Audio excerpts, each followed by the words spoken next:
Hello viewers, இன்றைக்கி ரொம்பவே ஈஸியான வெங்காய பஜ்ஜி எப்படி செய்கிறதுன்னு பார்க்கலாமா? இன்றைக்கி வெங்காய பஜ்ஜி செய்கிறதுக்கு நான் 3 வெங்காயம் எடுத்திருக்கேன். இந்த 3 வெங்காயத்தை இந்த மாதிரி ரவுண்டாக கட் பண்ணிக்கோங்க.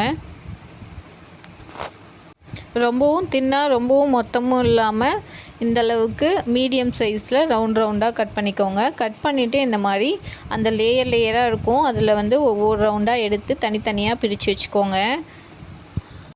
நெக்ஸ்ட்டு பஜ்ஜி போடுறதுக்கு 3 to 4 ஸ்பூன் அளவுக்கு கடல மாவு எடுத்திருக்கேன். 1 ஸ்பூன் பச்சரிசி மாவு, ஒரு பிஞ்ச் அளவுக்கு இட்லிக்கு போடுற மாவு சோடா, கொஞ்சமாக பெருங்காயம். இன்றைக்கி நான் பெருங்காயத்தூள்லாம் எடுத்திருக்கேன். அண்ட் 1 ஸ்பூன் அளவுக்கு மிளகாத்தூள், 1/2 டேபிள் ஸ்பூன் அளவுக்கு உப்பு, ஒன்று இல்லைன்னா 1.5 ஸ்பூன் அளவுக்கு மிளகாத்தூள் ஆட் பண்ணிக்கோங்க.